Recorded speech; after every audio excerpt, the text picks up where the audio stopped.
Welcome, friend. I'm Jack, host of the channel, and today we're diving into another episode. Pour yourself a drink and get comfortable, because I've got a powerful story coming your way. If something hits deep, drop your thoughts in the comments. Let's get into it. I found my girlfriend, Eva, on the dance floor, getting far too close with some guy. What they were doing hardly resembled dancing.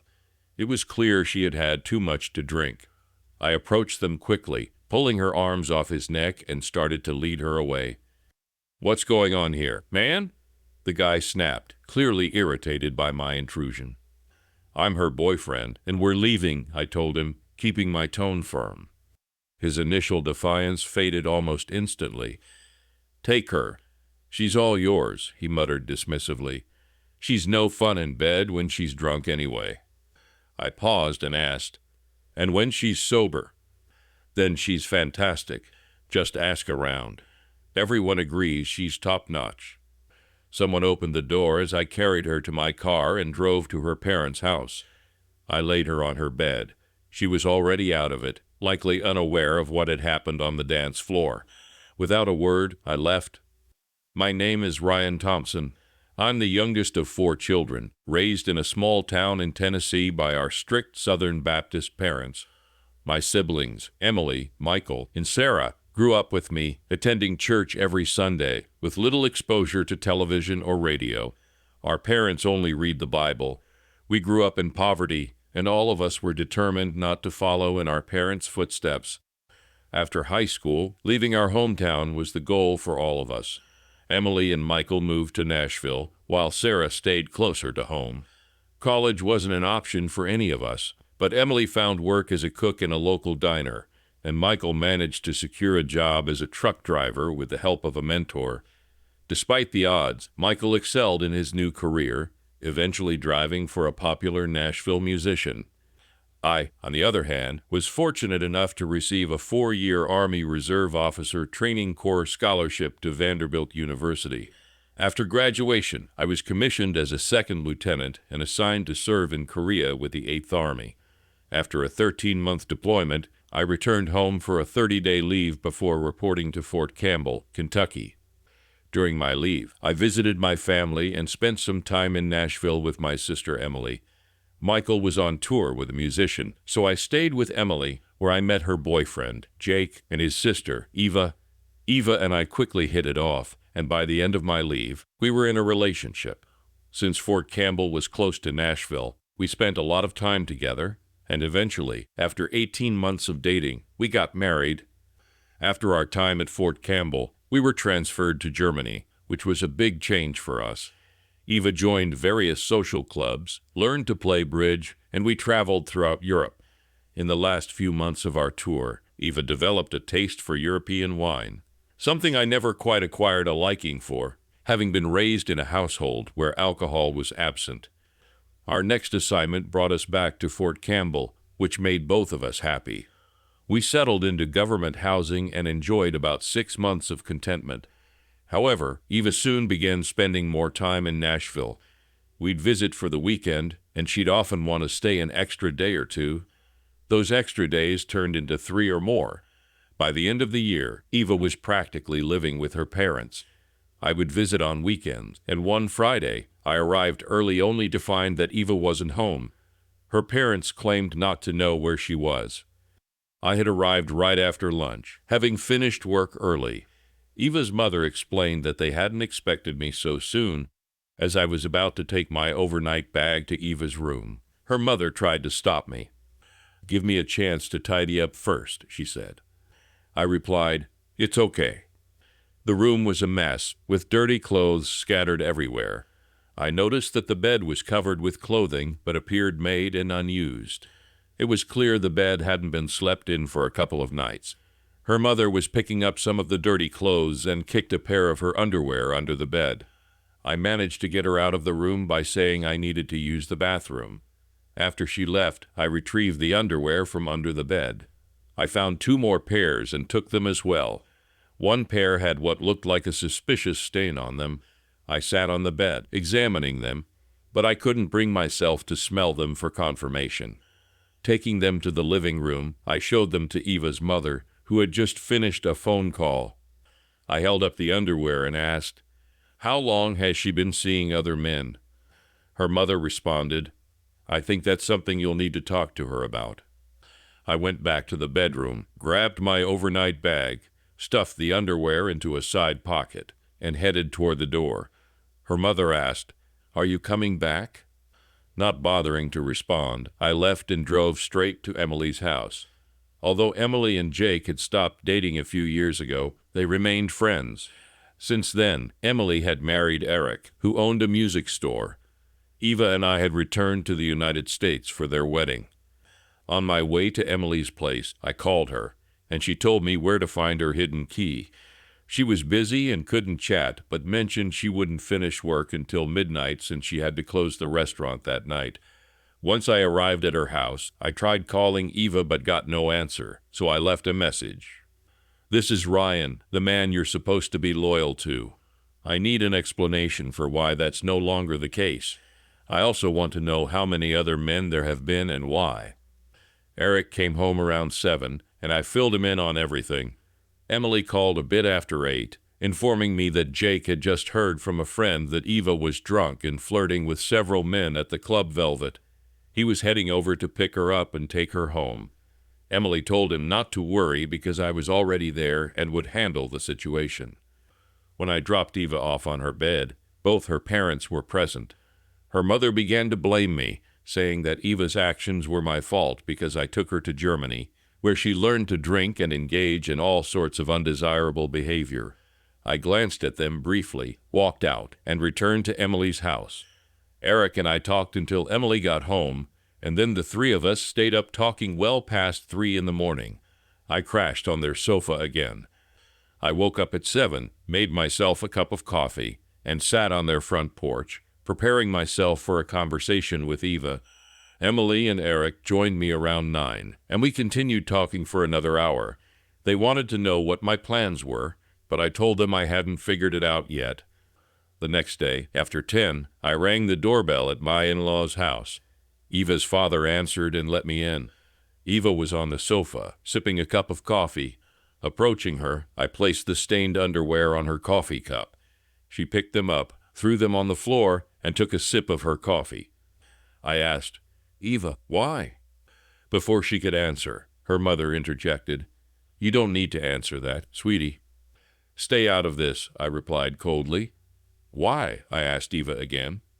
She looked up at me and said, "I needed to feel loved, and you weren't around." "How many times have you needed love, and I wasn't here?" I pressed. "What?" she asked, confused. "How many times have you cheated with other men?" I repeated. "I don't know," she responded. "Take a guess," I urged. "Maybe a couple dozen," she said hesitantly. "How many different men?" I asked. "I'm not sure," she said. "Take a guess," I insisted. 6, maybe 7, maybe 10. "I'm not really sure," she answered. "Does our marriage mean anything to you?" I asked. She looked up, stared directly at me, and took another sip of her coffee without replying.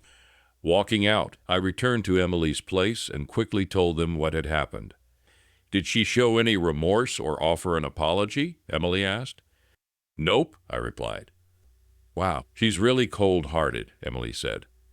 "I thought the same thing," I agreed. With no reason to stay in Nashville, I decided to head back to Fort Campbell on Sunday afternoon. I was surprised when Eva walked into our house. I was lying on the sofa, and she sat on the armrest where my feet were. After a few minutes, she said, "I'm sorry." "Don't say another word. If your only excuse for cheating is that I wasn't around when you wanted intimacy, that's pretty pathetic. You deliberately stayed away from home so I couldn't meet your needs. Instead of coming home to your husband, you chose to get drunk and sleep with strangers. That's a terrible reason to ruin a marriage.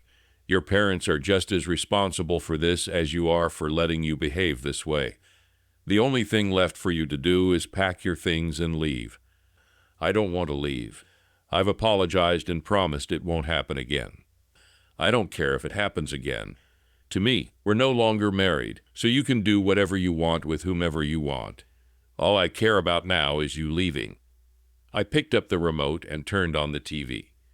She snatched the remote from my hand and hit the mute button. "I'm not leaving. You're my husband, and this is my house." She threw the remote back at me and walked out of the room. While she prepared dinner, I made a sandwich and ate it in the living room. She stayed in the kitchen and ate whatever she had cooked. When bedtime came, I took my shower and went to bed. She followed, took a shower, and tried to snuggle up to me as closely as possible. I turned away. "Do you honestly think I would sleep with you after you've been with 6 or 7 or 10 other men?" I apologized, she said. "And you think that makes everything okay?" "Yes." "You really need help. I can't stop you from sleeping in this bed, but I don't have to stay here and think about all those other men being with you." I went to the living room and slept on the sofa. When I woke up, she was sitting in a chair, watching me. I ignored her, took my shower, shaved, put on my uniform, and went to work. After checking in at work, I spoke with my commander and updated him on what was going on. He advised, "If I were you, my first move would be to see an attorney. Take all the time you need." That day, I consulted with several lawyers before choosing John Patterson. As a retired Army lawyer, he understood the unique challenges faced by military personnel. He asked, "What exactly do you need from me, and why?" "I need your advice because I'm completely lost," I replied. "Are you interested in trying to save your marriage?" he inquired. "No," I said firmly. "Why not?" he pressed. "Because she cheated, and I can't accept that in a marriage." "How do you know she was unfaithful?" he asked. I explained the situation to him. "That kind of information doesn't hold much weight in court, Captain," he said, noting my rank. "She could claim to have slept with the entire football team in front of a packed stadium and then deny it in court. Unless you have concrete evidence, a judge might believe her story." He shook his head. "Those are just the facts." After a pause, he continued, "So, since you don't want to save the marriage, I'm guessing you're looking for a divorce? Is that correct?" "Yes, sir, that's right," I answered. "And you probably want to make things difficult for her, correct?" "Yes, sir, you're right again." "Great. I appreciate when clients agree with me. It reinforces what I already know." "And what's that?" I asked. "That I'm a smart man," he said with a grin. We both laughed. "Here's my advice," he continued. "If she's living with you, give her the cold shoulder. Ignore her no matter how much she screams, yells, or throws things. Hopefully, she'll decide to leave, either to go back to her mother, her boyfriend, or somewhere else. When she's gone, she'll probably return to her old ways and find someone new to sleep with. All we need to do is have someone there to record it. Even if the judge rules that we can't use the video, it will still show that you're telling the truth about her infidelity. I'm pretty confident that the court will rule in your favor. That's how it usually works in Tennessee. The downside to this plan is that we need someone available around the clock to film her activities, which won't be cheap. However, I'm confident this will benefit you in the long run. Are you on board with this?" "Absolutely," I replied. "Good. First, write a check for my fee, and then another for the private detective I'll arrange for you." Although I felt reassured, I also felt poorer when I returned to my office that evening. At 6, Eva called, but following John Patterson's advice, I didn't pick up. When I got home after 10, Eva was there waiting for me. She asked, "How long is this going to continue?" I've apologized. Let's just go back to our normal life. Ignoring her, I headed straight for the shower. 20 minutes later, as I settled into bed, I heard her car drive away. Getting up, I checked our shared closet and saw that most of her clothes were missing. I went back to bed and fell asleep. The next morning, I contacted John Patterson and informed him that Eva had left, likely heading to Nashville. "Excellent. I have connections there. Do you know where she might be staying?" I gave him her parents' address. "Perfect. Let's proceed," he said. In less than a week, I received a video showing her with 2 men. Within 48 hours of receiving the footage, she was served with divorce papers citing adultery. Less than an hour after she got the papers, she called me, crying and begging for forgiveness. I ended the call without saying a word. I kept my boss updated on the situation. He had experienced something similar years ago. The key difference was that his wife cheated on him while he was deployed in a combat zone. Cheating on a spouse in a war zone is undoubtedly one of the worst betrayals. Next, I informed Post Housing that I was leaving the quarters. The following day, I moved into the bachelor officer's quarters. 3 days later, Eva called, saying she couldn't get into the house. I told her it was no longer our home. I had moved out because you had abandoned me, and as a single officer, I wasn't entitled to post housing anymore. But you're still married, she said. I chuckled and ended the call. I figured she'd probably head back to Nashville. As I've mentioned before, I don't drink alcohol. Growing up Southern Baptist, I never developed a taste for it, and that didn't change as an adult. The same goes for swearing. I never got used to using bad language. I don't mind if others drink or curse, but it's just not my thing. The same goes for dancing too closely with your partner, and seeing women in revealing clothes can be thrilling. I appreciate the female form, and if a woman wants to show it off, I'm definitely interested in looking. That night, however, I used every swear word I knew and probably invented a few new ones as I watched the video of my wife with 2 men. I played the video on my computer. It began with her dancing on a crowded floor with 2 men. They were behaving in ways meant for private spaces, like bedrooms. She was occupied with both men, using one hand on each of their pants.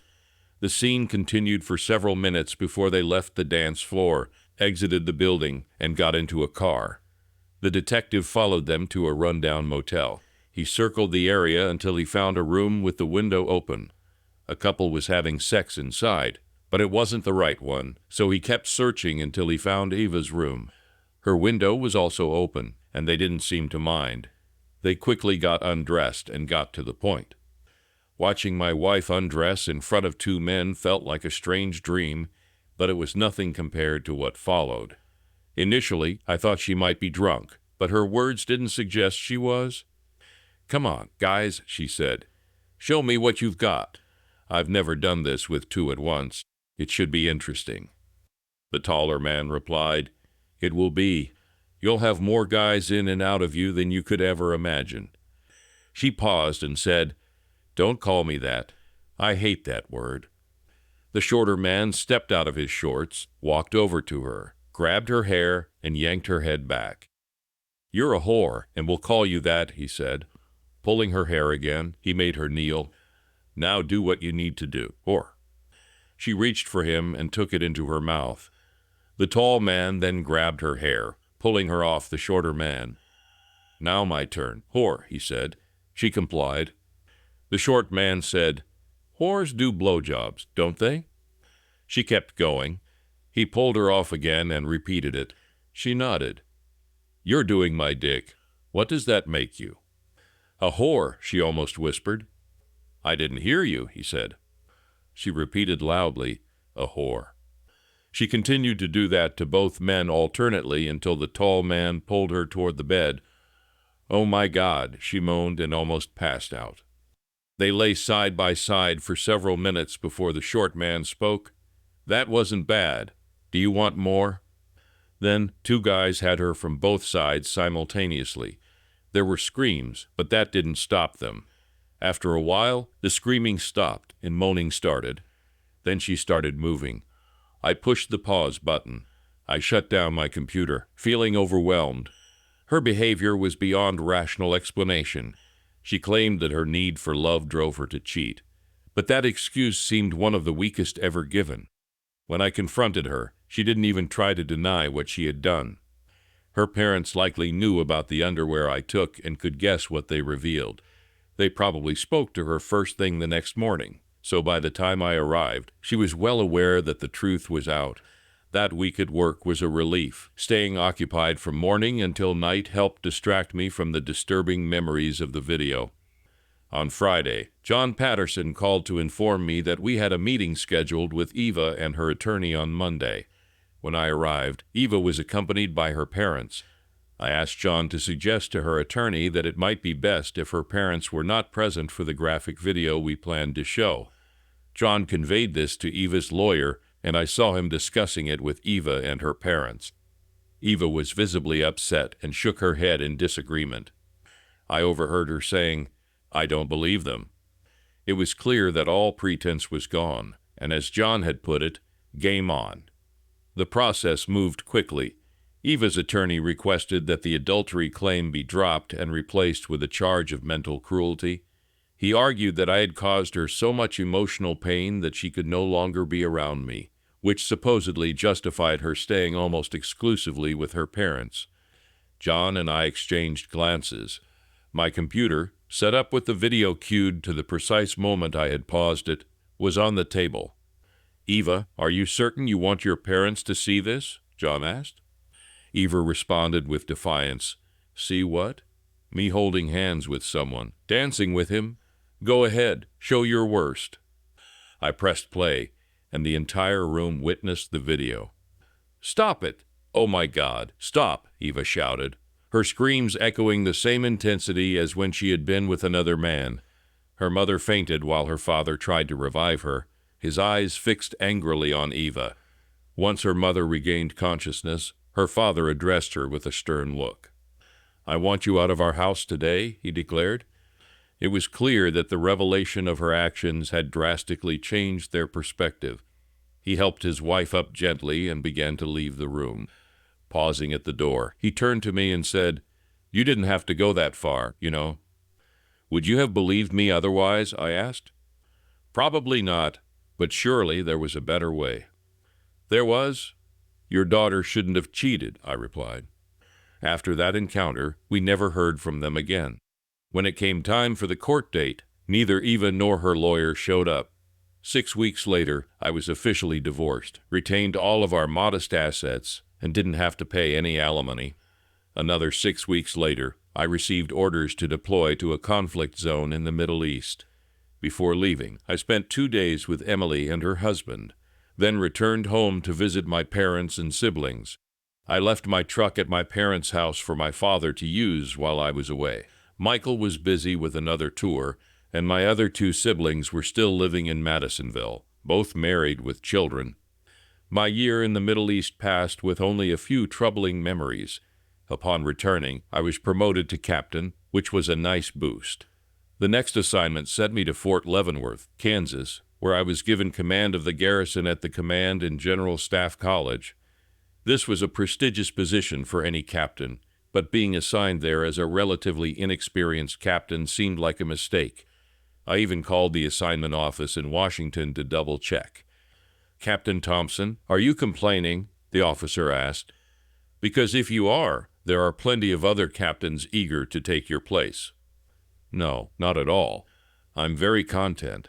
I just wanted to make sure I wouldn't be reassigned after a few months if someone noticed a mistake," I replied. "Don't worry, Captain Thompson. You're assigned here for 3 years, unless, of course, we need you back in the Middle East. If that happens, feel free to send one of those other captains you mentioned instead of me." We both shared a laugh over that. Adjusting to my new role didn't take long. Having an experienced first sergeant to handle day-to-day operations made things easier. One Saturday, I was at the post auto repair shop. This place offered space and tools for minor vehicle repairs, and an expert mechanic was available to help if needed. I wasn't a professional, but growing up in the country had given me enough skills to manage basic repairs like changing oil. When I got there, the shop wasn't busy, so I began changing my oil. The shop had 3 pits for working under cars. I was about 5 minutes into my task when another vehicle pulled into the pit next to mine. I didn't pay much attention until I heard a frustrated feminine voice say, "Goddamn piece of crap." The noise stopped briefly, only to be followed by a wrench dropping and hitting the concrete. "Ouch, damn it," came the voice again. Amused, I decided to offer some help. I tightened the drain plug, climbed out of my pit, and went over to the adjacent one. She was wearing coveralls that were a bit too large for her. "Need some help?" I asked. She glanced at me, and I could tell that beneath the oil-smeared face, she was probably quite attractive. Spitting out some oil, she said, "Why do you assume I need help? Is it because I'm a woman? And women supposedly can't change their own oil? Not exactly, I replied. It just sounded like you were having a hard time, so I thought I'd offer a hand. I appreciate it, but I'm fine. I know what I'm doing. I just really dislike this car. All right then. Have a good day. I went back to my car, added the oil, and left, not seeing her again. The following week, I attended a cocktail party hosted by the commanding general. My invitation came because of my role as garrison commander, not because I mingled with the high-ranking generals and colonels stationed at Fort Leavenworth. With a Coke in hand, I wandered around, hoping to find other officers around my age and rank that I might relate to. I wasn't optimistic about meeting anyone, and unsurprisingly, I didn't. Checking my watch, I realized I had about 15 minutes before it would be polite to leave. The backyard seemed like a pleasant spot to pass the time, so I made my way there. Just as I was about to exit the room, I overheard a voice. Anyway, Dad kept insisting that I learn to do things myself in case I ever got stranded, so I decided to change my own oil. It took forever, and I ended up covered in oil from my hair to my fingernails and even got some in my mouth. I spilled it all over the instruction manual too, making it almost unreadable. But the worst part was when this incredibly good-looking guy offered to help, and I turned him down. If I'd been smart, I would have asked for his name and number. Her group laughed, but then another woman asked, "What do you mean you should have asked for his number? You've never done that before." I know, but there was something about him, something I can't quite describe. Even though I was frustrated, I felt something special. Wow, he must have been quite impressive. I think he was. I smiled to myself and tried to spot who had been talking, curious about what she looked like without the oil. I stepped through the doors onto the patio and scanned the area. To my right, there were 3 women, one of whom seemed to be around my age or maybe a few years younger. She briefly met my gaze before I turned and went back inside. It was clear she recognized me. Finding a spot in the corner where I could observe without being noticed, I watched as the 3 women came in and headed straight for the front door. Typically, in military homes, there is a stand by the front door where visitors leave their calling cards with their name and rank. It's a common practice for military guests to leave a card each time they visit. The women approached the card tray and began sifting through the cards. They found one and huddled around it, examining it before looking over at me. I tried my best to blend into the background, but being the only company grade officer among a group of field grade officers was rather conspicuous. Figuring out which card was mine wouldn't have been too hard since I was in uniform and the only officer below the rank of major. All they had to do was find my card among the others. Additionally, the nameplate on my uniform clearly read Thompson. Debating whether to approach her and mention her car, which would reveal my identity, or to wait and see how things unfolded, I decided to hold off. I hadn't had a real date in ages and was eager for a connection, but patience seemed like the better option. When I felt it was the right moment, I made my way to the hostess, Major General Morris Wood's wife, thanked her for the evening, and then retrieved my hat. It was easy to spot since it was the only one on the table without gold braid on its bill.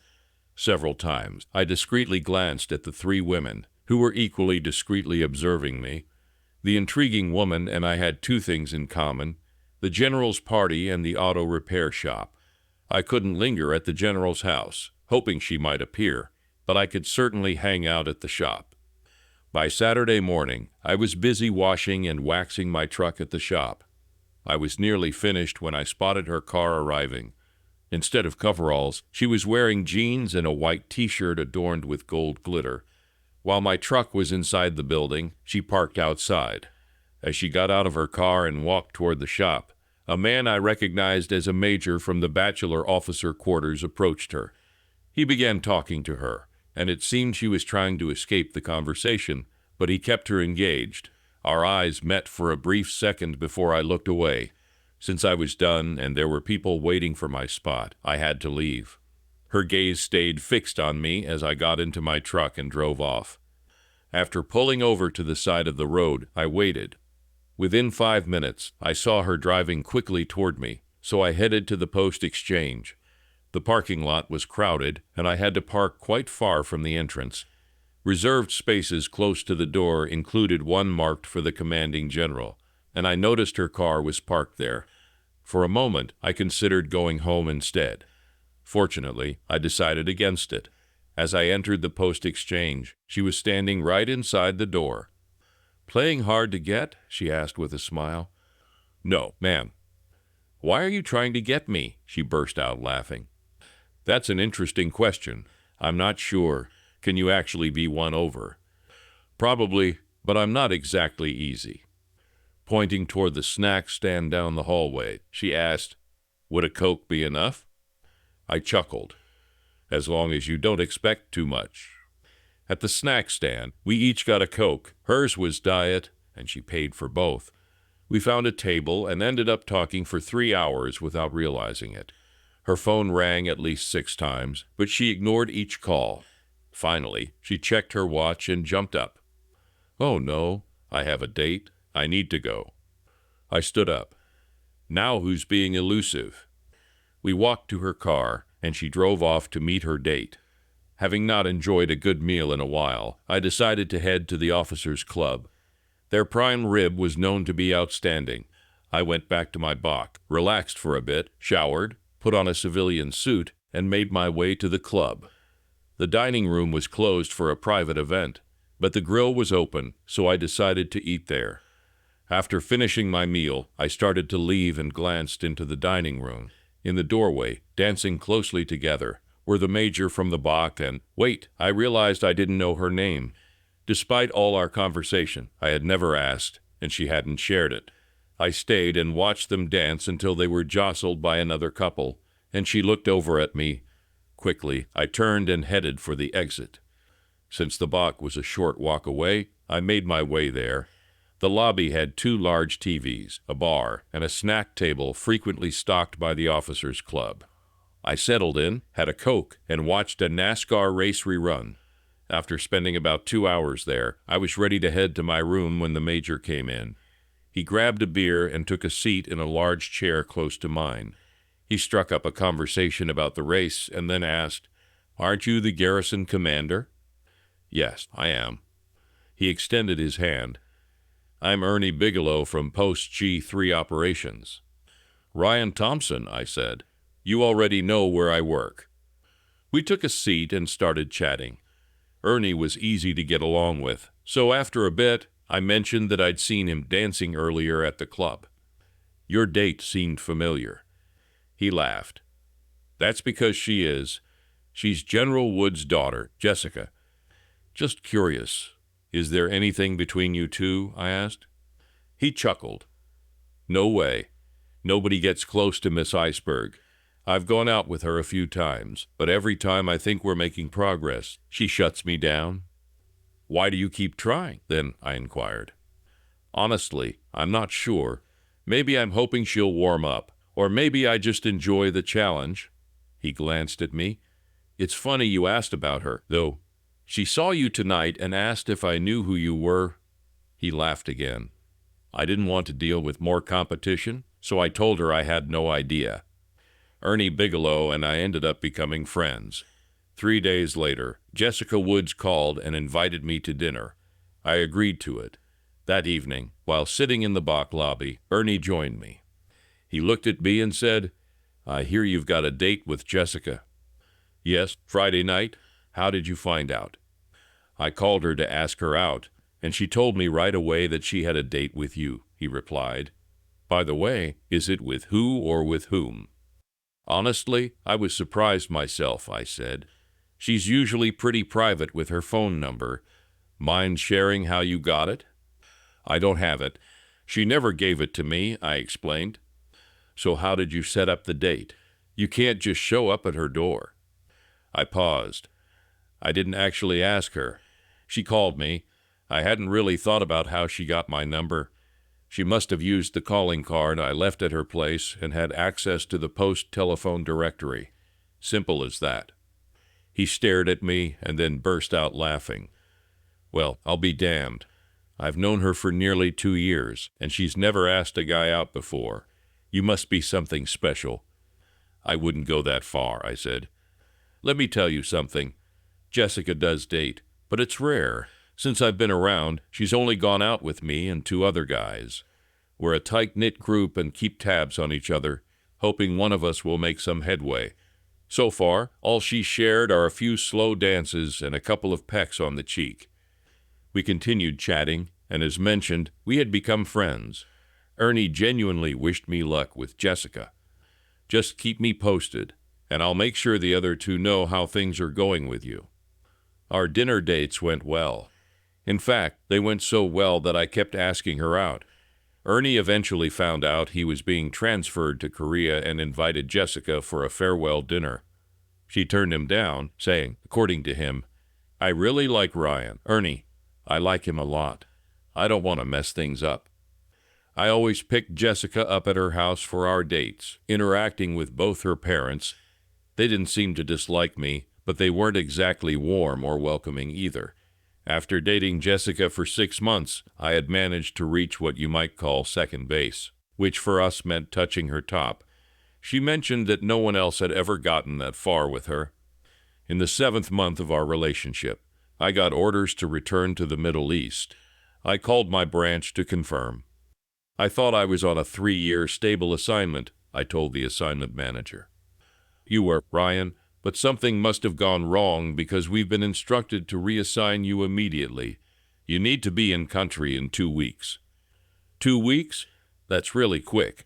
Everyone usually gets at least 30 days. I reached out to Jessica, and she was even more distressed than I was.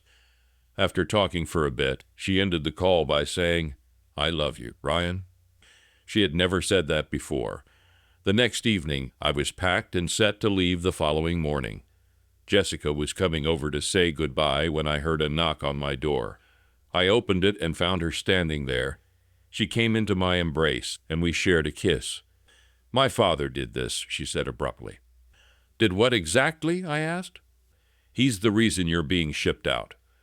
"Why would he do that?" "He knows how much I care about you, and he's afraid of losing me. Eventually, he will lose me to someone else, whether it's to me or another person." "What do you mean by someone else?" "There's no one else right now.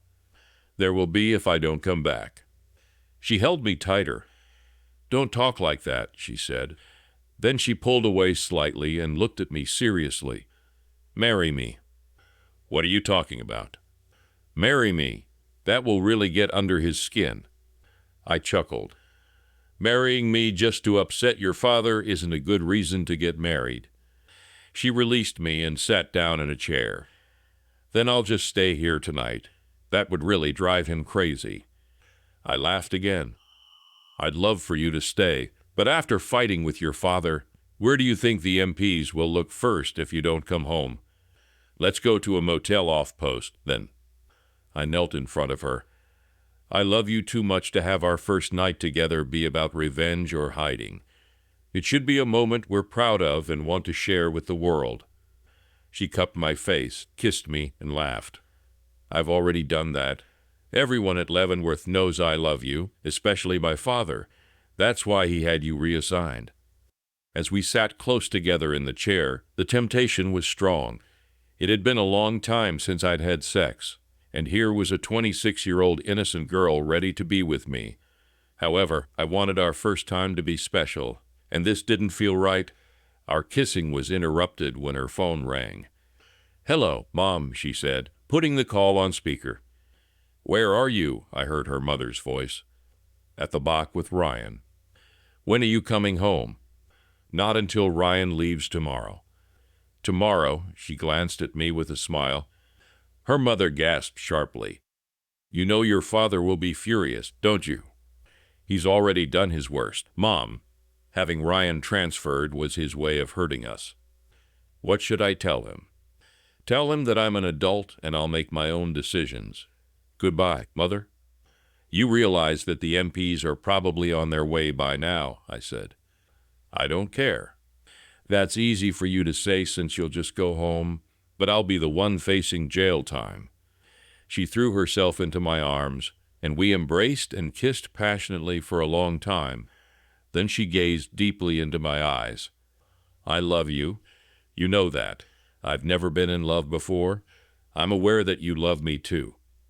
Would you like to hear how I know? I replied. Yes.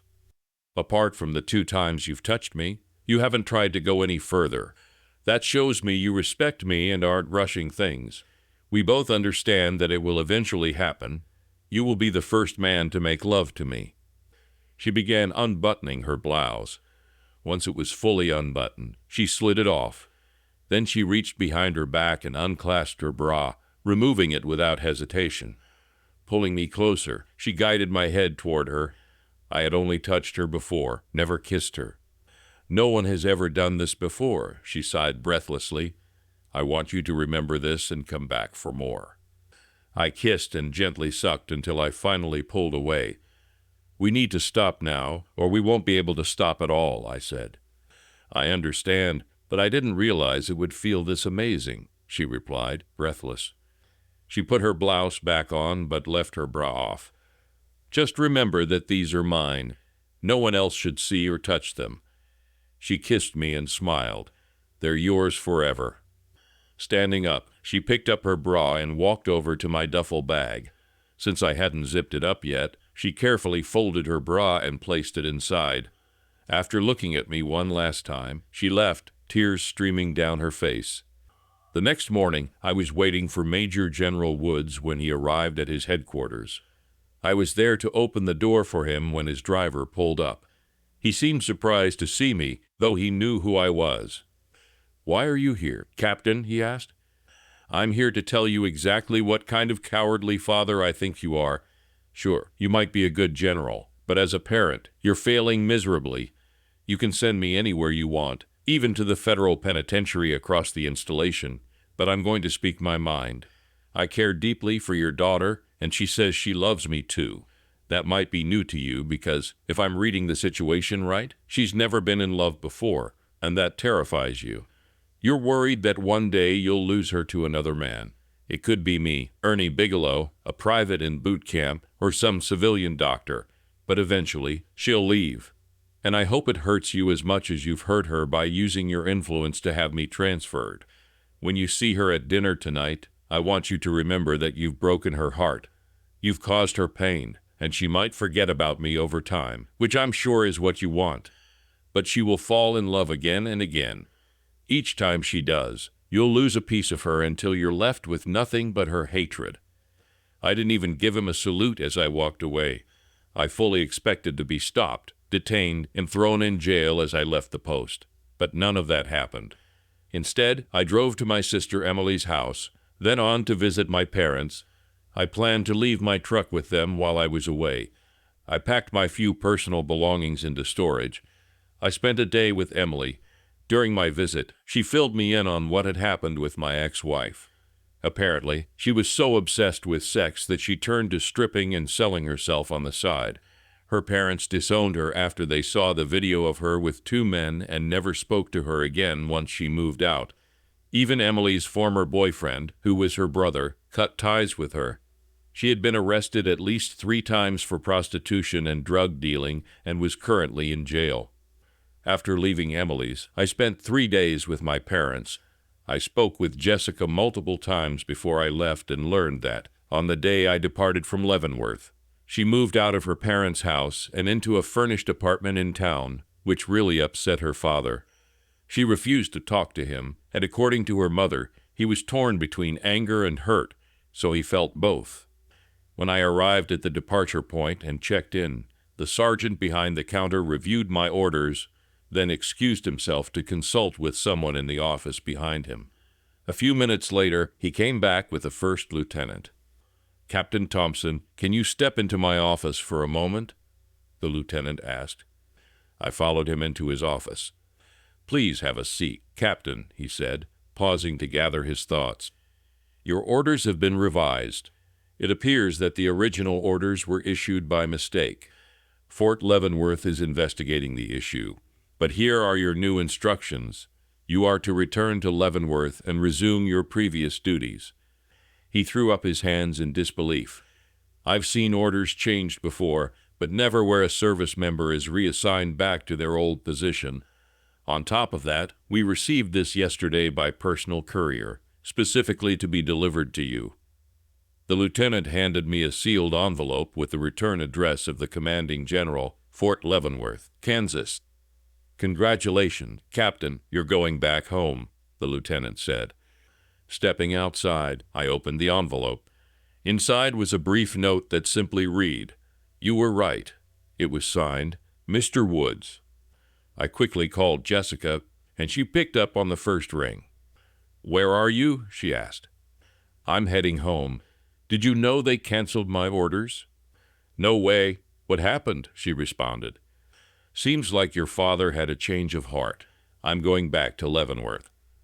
"Oh my God, how soon can you get here?" "In a couple of days. I need to pick up my truck first, then I'll drive from there." "Come quickly, sweetie. I'll start looking for a bigger apartment." I made record time on my way back. We stayed on the phone for the last 50 miles, and she rushed out to meet me as I turned onto the street where her apartment was. The truck had barely stopped when I jumped out and into her arms. We kissed and hugged, oblivious to the traffic weaving around us. Military towns are used to these emotional reunions happening in unusual spots. After a few minutes, we managed to calm down and head inside, where we continued to kiss and embrace. Once we had settled down from the initial excitement, we sat together on her sofa and talked. She had spoken with her mother, but not with her father yet. Her mother didn't know about the change in my orders, but seemed genuinely pleased for her daughter when she found out. I showed her the brief note I received from her father. "What does this mean?" she asked. I explained what happened when I met him the morning I left. "I'm amazed he didn't have you arrested for speaking to him like that," she said. "Me too," I agreed. "I bet it went against everything he believes in to change your orders," she said. "He didn't do it for me. He did it for you because he loves you and is struggling to accept that he's no longer the only man in your life." Her gaze was filled with nothing but love. I looked back at her, stood up, and pulled out the ring I bought in Tennessee when I picked up my truck. Kneeling down, I held out the ring. Before I could say anything, she started crying. "Jessica Louise Woods, will you marry me?" Without hesitation, she dropped to her knees, extended her left hand, and said, "Put it on my finger." Once the ring was on her finger, she responded, "Yes, Ryan Hadley Thompson, I will marry you and love you until the day I die." The kiss we shared was transformative. It resonated deeply within me, and I felt a certainty that I would spend the rest of my life loving her. Every man believes his partner is the most beautiful and perfect, and I was no exception. I suggested we stay at a luxury hotel for our first night together, but she declined. "This apartment is our first home. I want our first night to be in our first home." She had arranged everything for my return, doing it in her own special way. For our first meal in the apartment, we enjoyed champagne, pâté, and chocolate-covered strawberries. I even had some of the champagne. She wanted to enjoy a bubble bath before the evening began. After her bath, she emerged wearing a baby blue outfit that included lingerie and a cover-up that perfectly complemented the ensemble. As she went about opening the champagne and arranging the pâté, I took a quick shower. When I entered the bedroom, I wore nothing but a bathrobe. We settled on the bed to eat and drink. Every now and then, we shared kisses. Gradually, the food was set aside as our kissing grew more intense until the tray of food was completely forgotten. Standing next to the bed, she undid the belt of my bathrobe. Holding the robe closed, she gazed into my eyes. "This is the first time I've ever undressed a man. Ryan, I always wanted it to be with the one I truly love, and that's you. People call me an ice queen, but I promise to be the best lover I can when you want me to be," she said. She gazed up at me and said, "It's beautiful, Ryan, and it's all mine. I've heard about women doing blowjobs, but I never imagined doing it myself. Now I can't wait. God, this is amazing, Ryan. I've never felt anything like this," she exclaimed as she started moving her hips up and down, matching the rhythm as I moved in and out. It was hard for me to believe that someone Jessica's age could still be so innocent, but witnessing her youthful enthusiasm was both exciting and enjoyable. By the time we were finished, it was around 4 in the morning. Her phone woke us up at 10. "Hello, Mother," she said brightly, putting the call on speaker as she usually did. "Good morning. Have you heard from Ryan? Shouldn't he be back today?" her mother asked. She flashed a wide smile at me. "He came home yesterday and stayed with me overnight." "Mother?" Her mother's voice brightened. "Oh, really? That's wonderful news." "He proposed to me, and I said yes," Jessica continued. Her mother's excitement was evident. "That's fantastic. When are you planning the wedding?" Jessica chuckled. "We haven't set a date yet. We were thinking we'd talk about it with you and Dad at dinner tonight. Is that all right?" Surprised by this news, I just stared at Jessica. Feeling a bit bewildered, she noticed and winked at me.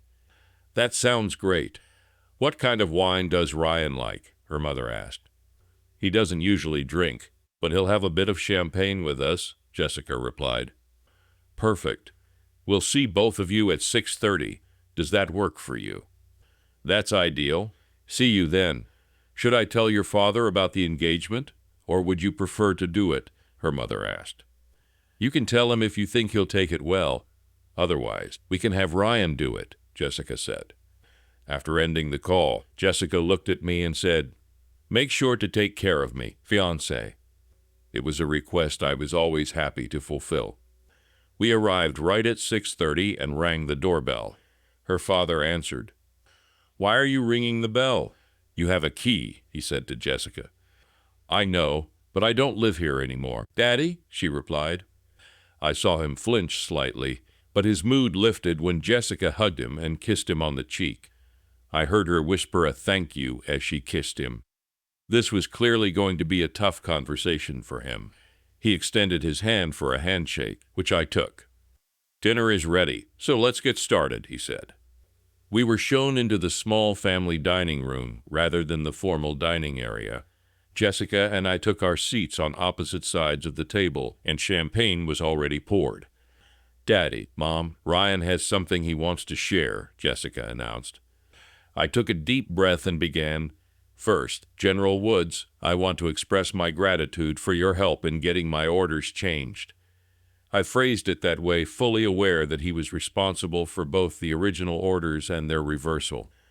"Secondly, General Woods, Mrs. Woods, I want you to know that I love your daughter and have asked her to marry me." "And I accepted," Jessica said, extending her hand first to her mother and then to her father. Her mother was overjoyed and beamed with happiness. Her father, clearly instructed to handle the situation gracefully, managed to maintain his composure and even proposed a toast. After the meal, Jessica and her mother left to start planning the wedding. Meanwhile, the general and I went to the library, where he poured us each a glass of port. "I know you only drink on special occasions, and it looks like tonight qualifies as one," he said, handing me the glass. "Congratulations, Ryan. You've achieved something I hoped I wouldn't see." After taking a sip, he motioned for us to sit. "I always expected this would happen eventually, but—" He shifted his tone as he continued, "You were right about me. I thought I knew what was best for my daughter, but seeing the way she looked at you during dinner made me realize how wrong I was. My only request is that you take care of her and love her forever, just as you do now." "You can count on that, sir. I would never do anything to hurt her," I assured him. "I believe you," he replied. "However, there's one issue I'm struggling with." "What's that, sir?" I asked. "I'm not comfortable with the idea of you two living together before the wedding," he admitted. It was clear Jessica's mother had mentioned this to him.